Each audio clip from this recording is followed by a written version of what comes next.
Hi, friends. It's Diane Lowry with Women at the Well. Nice to see you today. I've got a word for you today. The word is faith.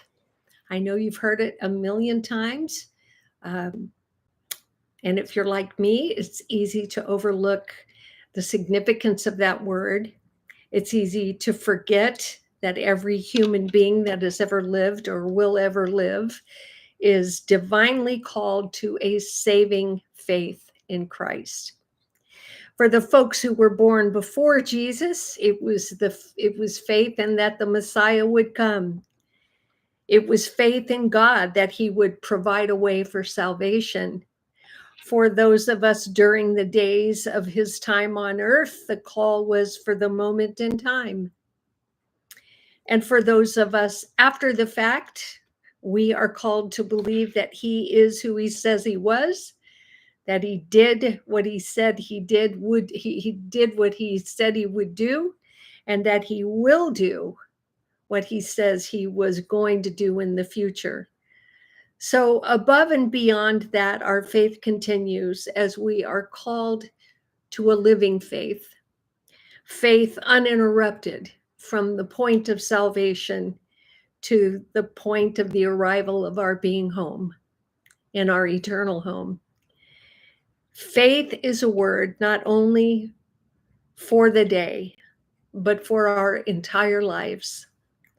God the Father demanding absolute righteousness, and only God the Son could provide that.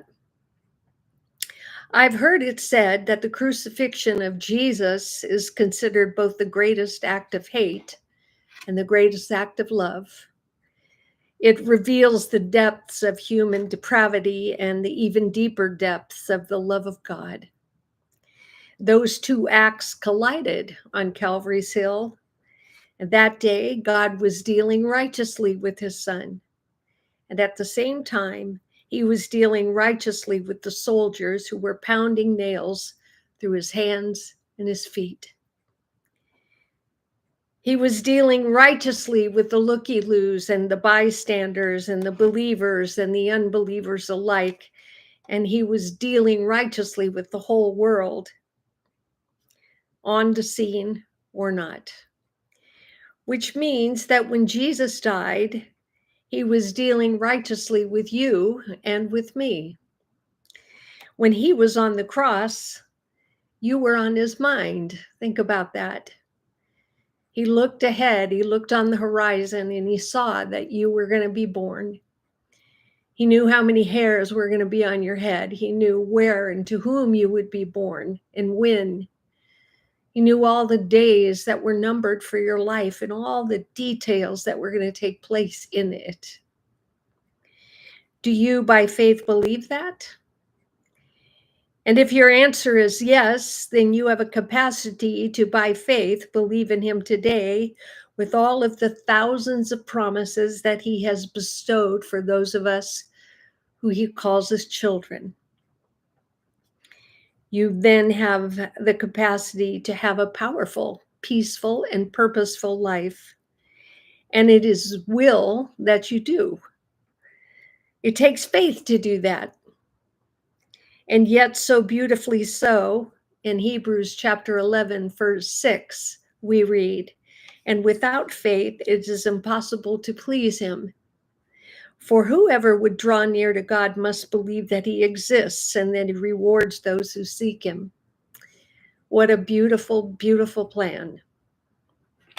Paul takes us deeper into this issue of faith as tomorrow features Romans chapter 1, verses 16 and 17. Verse 17 is all of Romans packed up into one tidy, power-packed verse. Let me read them both to you. "For I am not ashamed of the gospel, for it is the power of God for salvation to everyone who believes, to the Jew first and also to the Greek. For in it, in the gospel, is the righteousness of God, which is revealed from faith to faith. The righteous shall live by faith." Theologically, that makes sense, but we're going to unpack what that really means in tomorrow night's study. From faith to faith. Two faiths we're looking at here. The number two, the quantity of two faiths. And they're different and yet the same. So I hope you join me for that.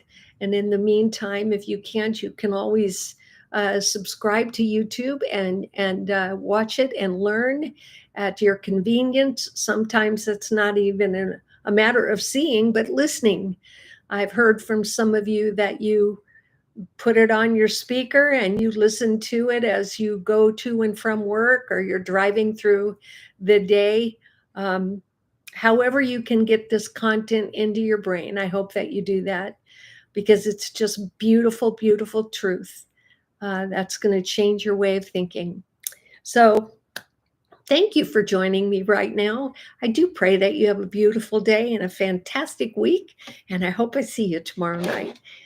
If not sooner, you take care.